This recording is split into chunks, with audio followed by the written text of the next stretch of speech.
Hello everyone. This is a tutorial video showing how to build a double thickness hollow sphere called the Snub Ball out of Zen Magnets. The Snub Ball surpasses the 1860 magnet Ultimate Ball in size, weight, sphericity, strength, rigidity, and scalability. The Snub Ball is based on the Snub Dodecahedron with 12 pentagonal faces and 80 triangular faces. The Snub Dodecahedron is the most spherical of the 18 highly symmetric Platonic and Archimedean solids. The ultimate ball is based on the less spherical icosahedron, which is a Platonic solid with 20 triangular faces. 16 of the 18 Platonic and Archimedean solids are identical to their mirror images. The Snub Dodecahedron is one of two exceptions, having clockwise and counterclockwise chiral forms that are mirror images of each other. This video and its written comments show how to build this clockwise 4500 magnet snub ball and sketch how to build the snub ball in other sizes. To build this shape, you will need one stack of 12 pentagon rings, 5 stacks of 40 hexagon rings, and 10 stacks of 30 octagon rings. To ensure that the pieces fit together correctly, wind all of these stacks in the same direction using the same end of the same magnet chain, and keep these stacks oriented the same way on the table. So I've wound this pentagon stack like that in the same way that I've wound this hexagon stack. First, we'll use the 12 stacked pentagon rings to build 12 pentagonal faces. Cut a ring from the right side of the pentagon stack. Wind a second ring below the first. So it's a little hard to see probably in the video, but I'm winding it in such a way that this second ring is slightly below the first. Then a third ring that's below the second. And then a fourth ring that's above the third.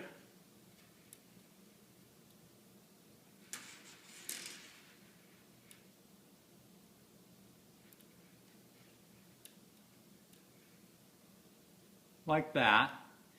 And then the last ring below the previous.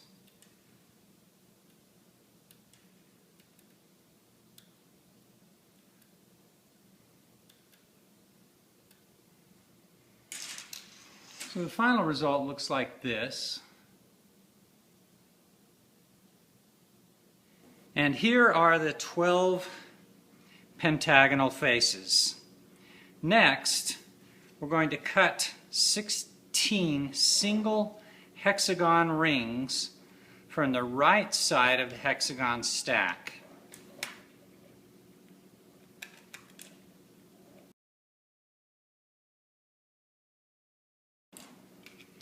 Then we're going to pinch them into triangles.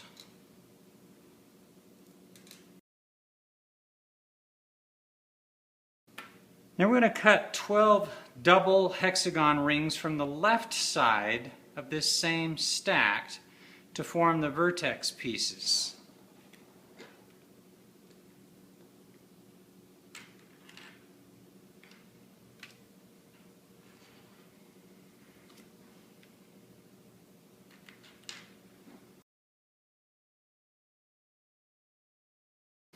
Then we're going to cut 30 double octagon rings from the right side of one of the octagon stacks, or from the octagon stacks.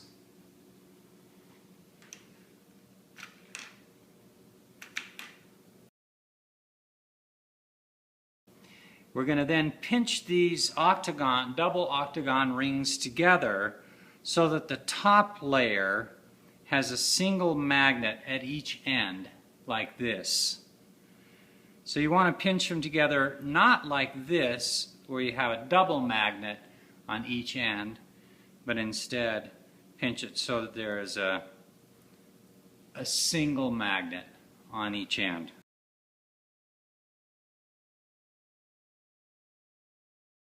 Now we'll assemble these pieces into 6 different subunits. The edge pieces connect to the vertex pieces like this.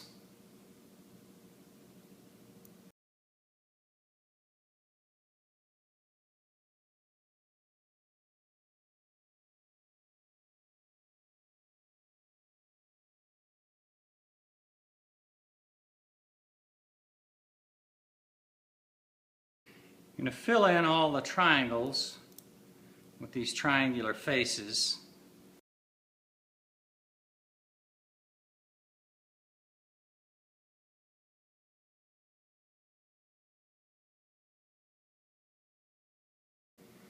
Just like that for the first one. On the inside it looks like this. You can see the structure a little bit better perhaps from the inside. From the outside of the ball, this is what it looks like.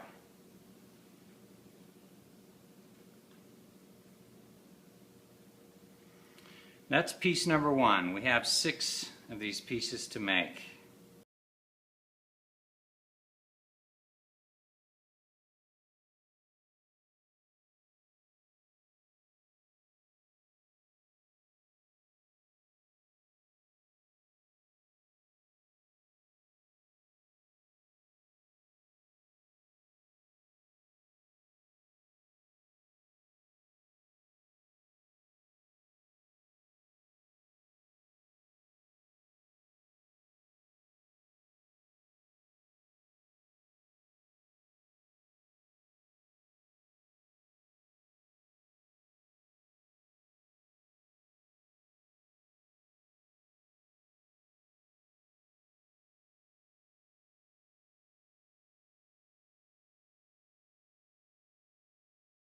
Here's a schematic of the 6 subunits that we just built for the clockwise form of the snub ball, as well as the 6 that are needed for the counterclockwise form.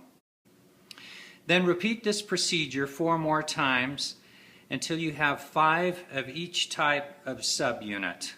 Here's 5 of the first, 5 of the second, and 5 of the sixth. And that uses up all the rest of the stacked rings. Then the next step is just to snap these pieces together to form the snub ball. This magnet fits into that corner. Just like that.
And here it is, a lovely strong shape with 4,500 magnets.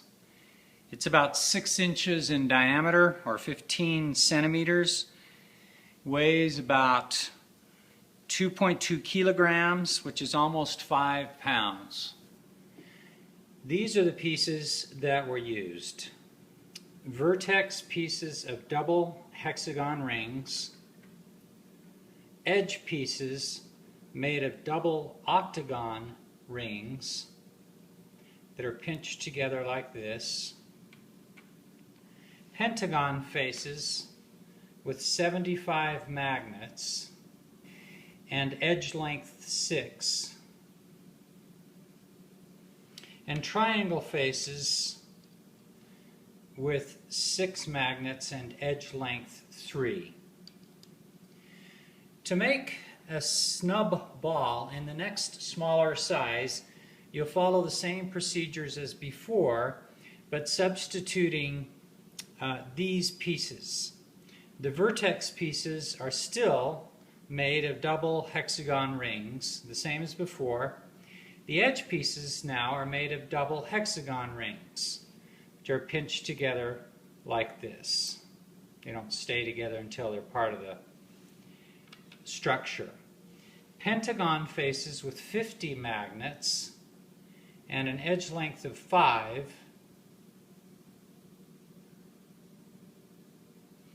With the second ring below the first, and the third ring above the second, and then the fourth ring below the third. For the size below that, you'll need again vertex pieces made of double hexagon rings, same as always. Edge pieces now are made of double quad rings. And those are pinched together to form the edge pieces. No triangular faces, but pentagon faces with 30 magnets and edge length 4, with the second ring above the first and the third below the second. In this particular size, since there are no triangular faces, you need to be careful to keep the edge pieces pinched together so their top surfaces don't contact neighboring edge pieces. So I'm pinching this one together like that, pinching this one together like that, and I'm trying to avoid contact between these two. And sometimes it's helpful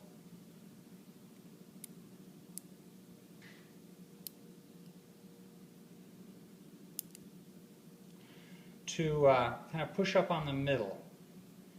If they come together, if you flatten it out, if you push down on the middle, they get separated, or they widen, these edge pieces widen out. If you push up on the middle, you can see them narrow down like they're supposed to be. The one magnet that could have gone here to cover in the triangle doesn't really work there very well.